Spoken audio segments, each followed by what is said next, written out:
Wala pa nga eh. Sige, sige. Ayan o, automatic. Trial. Trial lang. May trial pa ba? Dito guys, nagka-cut kami ng mga nagpo-45 kami ng mga framing. Ayan. Lahat iniipon namin yan para tuloy-tuloy yung gawa. Puro putol muna. Ayan. Yung ano nga pala, frame pala ng sliding is buo na pala dyan. Hindi namin napakita sa kung paano ginawa. Pero naka 45 lang yan guys. Ayan o. Buo na. Mabilis lang naman yung ano nya. Mahirap lang, matrabaho lang yung ganitong design. Talagang grinder agad pagkatapos mong i-welding. Ayan. Ayan, buo na yung framing dyan eh. Isang design lang naman. Yung design po pala nyan is design po ng may-ari. Ayan. Pinasa lang po sa atin ni Sir Ronald. Shoutout po sir. Bali 2.0 pa lang kapal yung ating ginamit na galvanized tubular 1x1 tsaka 2x3 yung ano guys, yung sliding gate. Ayan. Yan yung finished product niya guys. Pa-primeran then finish. Pulit up yung ginamit namin sa mga konting butas. Ayan. Ayan yung design. Ayan.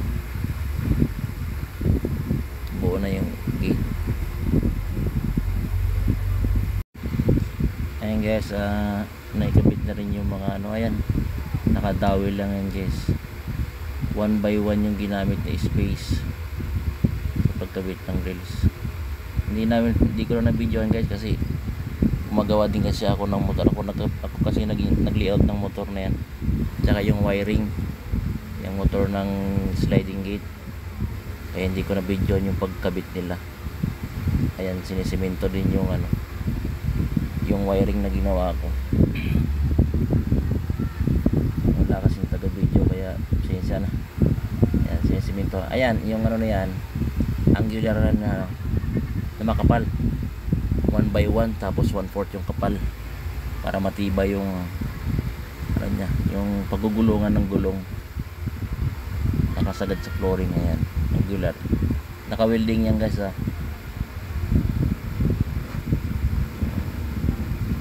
tapos yung dalawang gilid sa pader, yun yung pinaka sensor niya sa gate pag may dumaan na tao.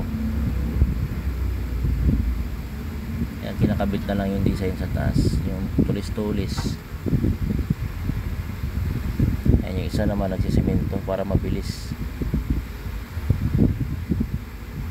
Ako nagbibidyo na lang dyan kasi naikabit ko na yung ano, na-layout ko na yung motor.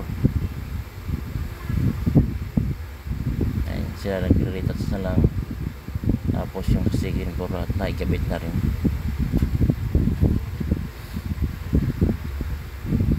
Finishing na lang kami dyan guys. Ayan, pati yun sa second floor nakabit na rin.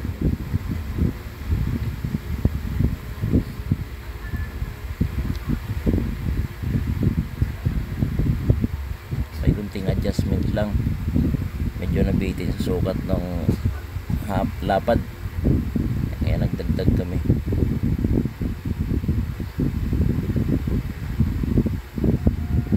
Retouching na lang yan guys.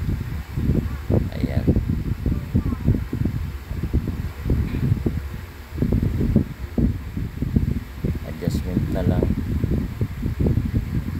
Ayan na, testing na namin yung ano yung ano na pinto,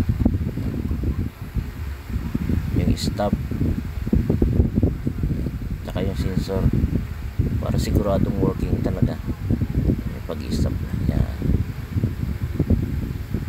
dalawang remote yan guys sa yung sliding gate na yan. May sensor din yan kapag dumaan ka sa ano. Ayan, titesting yan. Titesting natin pagka dumaan ng case na ano. Ayan, hihinto yan, tapos babalik yung gate para iwas disgrasya. Ayan, pinaka-sensor niya guys, yung kulay itim na yan sa ilalim. Ayan, kahit malayo ka nyan, malayo yung ano, yung remote. May service gate din pala yan guys. Ano yung pagbubuksan ng sa sliding. Baka hindi nyo napapansin, may service gate yan.